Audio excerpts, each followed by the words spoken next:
हैं? क्या पंचायत समिति बनने के लिए ये आंदोलन शुरू हुआ था क्या? हमको अभी तक लगता है ना कि विधायक की धर्मपत्नी सिर्फ और सिर्फ फीता काटने के लिए, सड़क का शिलान्यास करने के लिए बनी हुई। लेकिन आप लोग कब बैठिएगा हल का गेट में? आप लोग लाल झंडा से ताल्लुक रखते हैं, एमसीसी के आप लोग कार्यकर्ता हैं, आप लोग कब बैठिएगा हल का गेट? एक षड्यंत्र के तहत हमारे पार्टी के लोगों के ऊपर, ग्रामीणों के ऊपर और जो भी वहाँ के समाजसेवी है उनके ऊपर एक षड्यंत्र के तहत मुकदमा दर्ज करा दिया गया। लोग कहते हैं ये कि मासस हल के साथ साठगांठ करके उनको महीना में शायद पैसा भी मिलता है। ऐसा लोग मासस का मैं कोई ऑथोराइज पर्सन नहीं हूँ बोलने के लिए। मासस लड़ी है गरीबों के लिए और अभी भी लड़ रही है। मैं एक निचला स्तर का मासस का कार्यकर्ता हूँ। मैंने साफ कहा, एक षड्यंत्र के तहत मासस के लोगों को वहाँ पे फंसाया गया है। केंद्र सरकार, मोदी जी जब इसका उद्घाटन करके गए थे तब उनके द्वारा बोला गया था कि जो भी यहाँ के लोग आज हवाई चप्पल में घूम रहे हैं वो हवाई जहाज में घूमेंगे। जोहार, नमस्कार, मैं राहुल मोदक और आप देख रहे हैं यू न्यूज़। हमारे साथ दो युवा साथी है और दोनों युवा साथी झारखंड में जब भाषा आंदोलन चल रहा था तो ये लोग तेज गति से अपने आंदोलनों को तेज कर रहे थे। हमारे साथ है रोहित बाबू जो कि एक जनप्रतिनिधि है और इधर मनोहर बाबू है, ये भी एक जनप्रतिनिधि है, पंचायत समिति है। और भाषा आंदोलन में आप लोग इन दोनों को देखे होंगे, दोनों चेहरा सड़क पे उतरे थे और विरोध भी किए थे। हम रोहित बाबू से बातचीत करेंगे। रोहित बाबू, सबसे पहले तो जोहार। जी, आपका भी बहुत बहुत धन्यवाद। आप जिस तरह से भाषा आंदोलन का बात करें तो भाषा आंदोलन को तीव्र गति देने में आपका ये न्यूज चैनल का भी बहुत बड़ा हाथ था। जिस समय सारे पत्रकार और मीडिया, हमको लगता है मुख्य धारा से अलग हटकर जिस तरह से हम लोगों ने अपने भाषा और खतियान को लेकर आंदोलन, भाषा आंदोलन को लेकर शुरुआत किया था, तो हमें फ्रंट मीडिया में, जैसे मेन मीडिया है, उससे जगह नहीं दिया गया। उस समय हमारे जितने भी झारखंडी भाई थे सभी ने सोशल मीडिया को, यूट्यूब को एक प्लेटफॉर्म बना के इस आंदोलन को तीव्र गति देने का काम किया, जिसमें आपका बहुत बड़ा योगदान रहा और इसको पूरे झारखंड के लोग कभी नहीं भूल सकते। आप लोग भाषा आंदोलन में दिखे थे, पंचायत चुनाव से पहले आप लोग भाषा आंदोलन में दिखे, 32 में भी दिखे, लेकिन जैसे पंचायत समिति बन जाते हैं ना तो आप लोग भाषा आंदोलन पे फिर से उतरते हैं और ना ही 32 पे उतरते हैं। क्या पंचायत समिति बनने के लिए आंदोलन शुरू हुआ था क्या? देखिए, पंचायत चुनाव एक अलग मुद्दा है जिसको हम लोगों ने पंचायत स्तर पे लड़ा और वहाँ के लोगों के बोलने पे ही और वहाँ के जो नौजवान थे उनके बोलने पे ही हम लोग पंचायत चुनाव लड़े।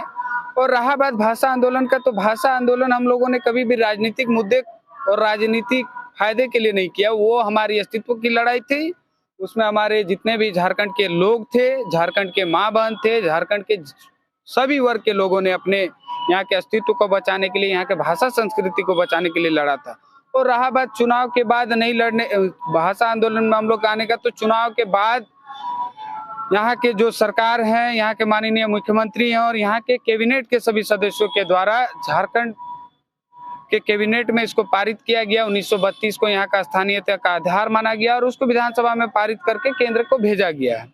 इसी कारण है कि भाषा और खतियान आंदोलन चुनाव के बाद नहीं आ पाया। जी जी जी, आप जिस जगह से है पंचायत समिति है, उसी के नजदीक में ही एक हल कंपनी है।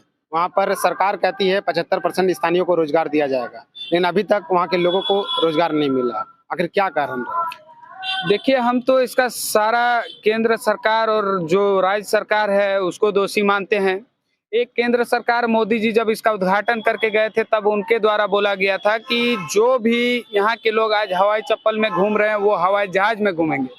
लेकिन ठीक उसके विपरीत यहाँ के लोगों को अभी भी संघर्ष करना हो रहा है। यहाँ के विस्थापितों को, यहाँ के जो प्रभावित गांव है, जो यहाँ के धुएं से प्रभावित होंगे, जो यहाँ के कंपनी से दूषित प्रदूषण वातावरण होगा उससे जिनको प्रभावित होगा, उन गांवों को अभी तक रोजगार नहीं मिल पाया है।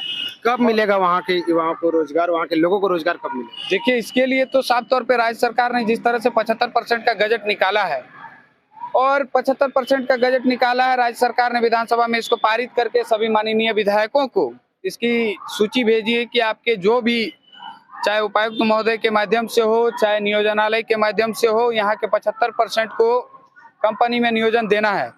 लेकिन अभी तक हम लोग देखते हैं कि हमारे बीच माननीय विधायक जी हमारे चुनाव के बाद से, मधुपुर उपचुनाव के बाद से अस्वस्थ हैं और वो अभी स्वास्थ्य लाभ ले रहे हैं। उनकी गैर मौजूदगी में विधायक प्रतिनिधि और उनकी धर्मपत्नी जी क्षेत्र पर बने हुए हैं। लेकिन हमको अभी तक लगता है ना कि विधायक की धर्मपत्नी सिर्फ और सिर्फ फीता काटने के लिए, सड़क का शिलान्यास करने के लिए बनी हुई, लेकिन जबकि उनका रोल इस कंपनी में यहाँ के लोकल को नियोजन देने में रहना चाहिए था। यहाँ के लोकल लोगों के साथ, यहाँ के विस्थापितों के साथ, यहाँ के प्रभावित लोगों के साथ मिलकर एक मुहिम छेड़ना चाहिए था कि ये जो कंपनी है, यहाँ यदि रोजगार होगा तो सिर्फ और सिर्फ यहाँ के विस्थापित लोगों का होगा। यहाँ के आप लोग कब बैठिएगा हल का गेट में? आप लोग लाल झंडा से ताल्लुक रखते हैं, एमसीसी के आप लोग कार्यकर्ता हैं, आप लोग कब बैठिएगा हल का गेट?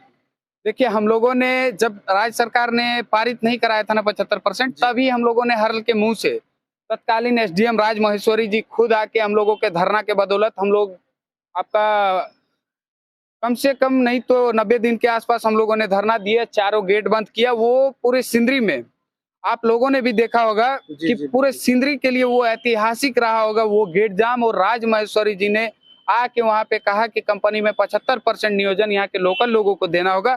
हम लोगों ने ये काम कर दिया। आप लोग अब रहा बात, देखिए रहा बात, अभी कुछ दिन पहले आप लोगों ने देखा होगा कुछ घटना भी सिंदरी में हुआ है, जिससे एक षड्यंत्र के तहत हमारे पार्टी के लोगों के ऊपर, ग्रामीणों के ऊपर और जो भी वहाँ के समाज सेवी है उनके ऊपर एक षड्यंत्र के तहत मुकदमा दर्ज करा दिया गया है, जिसके खिलाफ में ये मुकदमा हमको लगता है कि इसलिए राजनीतिक लाभ लेने के लिए कर दिया गया है कि मार्क्सिस्ट के लोग लड़ नहीं पाए और जो भी बाकी दलाल तत्व के लोग हैं वो कंपनी से साठगांठ कर कर अपना व्यक्तिगत फायदा करें।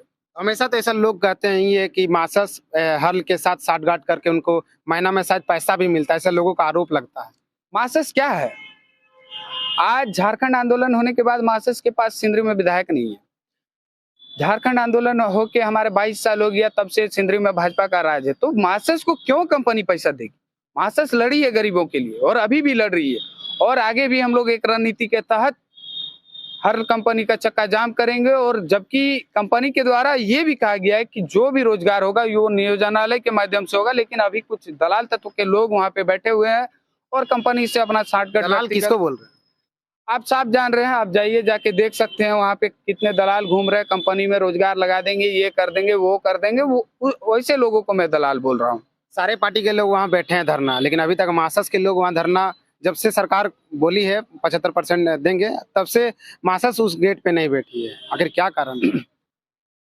मार्क्सिस्ट, मैंने साफ कहा, एक षड्यंत्र के तहत मार्क्सिस्ट के लोगों को वहाँ पे फंसाया गया है, जिस कारण से अभी हम लोग संगठनात्मक कार्यक्रम कर रहे हैं। और जैसे ही हम लोग को मतलब हम लोग एक बैठक कर रहे हैं और उस बैठक में जो भी निर्णय आएगा मार्क्सिस्ट की तरफ से, वो मासस में क्या 30-40 ही कार्यकर्ता, और भी तो कार्यकर्ता बैठ सकते हैं ना? बिल्कुल बैठ सकते हैं। देखिए, हम लोग रणनीति चल रहा था, उस बीच हमारे पूर्व विधायक जी का भी एक दुर्घटना में गंभीर रूप से घायल है। तो हम लोग धीरे धीरे एक एक घटना से उबर रहे हैं। और रहा बात लोकल का नियोजन के लिए और यहाँ के विस्थापितों की लड़ाई के लिए, मार्क्सिस्ट का रणनीति बन रहा है। और मार्क्सिस्ट का मैं कोई ऑथोराइज्ड पर्सन नहीं हूँ बोलने के लिए।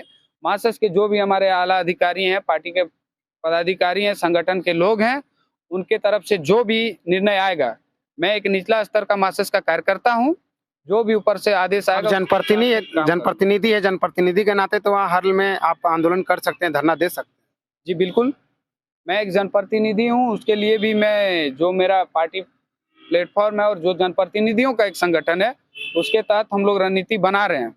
और जैसे ही बनता है हम लोग HURL गेट पे वहाँ पे धरना देंगे, या तो कंपनी को इस स्तर पे बाध्य कर देंगे कि यहाँ जो भी उनको नियोजन लेना होगा, हम लोग एक धरना के माध्यम से या कंपनी पे ऐसा प्रेशर बना के जो भी नियोजन यहाँ पे होगा, यहाँ के विस्थापित, यहाँ के मूलवासी, यहाँ के रैयत और वहाँ के जो प्रभावित गांव हैं, वहाँ के जो इर्द गिर्द प्रभावित गांव हैं, जितने भी पंचायत हैं, वहाँ से उनको नियोजन देना होगा। आप मासस के लोग एक दिवसीय धरना प्रदर्शन किए थे रणधीर वर्मा चौक में, जहाँ पर प्रधान घंटा के 4 मजदूरों का जो मुआवजा दिलाने का मांग आप लोग कर रहे थे, लेकिन अभी तक 4 परिवारों को मुआवजा नहीं मिला। लगा 4 महीना लगभग हो चुका है, और आप उसमें कहे थे कि हम लोग लगातार परिवारों के साथ, अभी तक मुआवजा उनको नहीं मिला।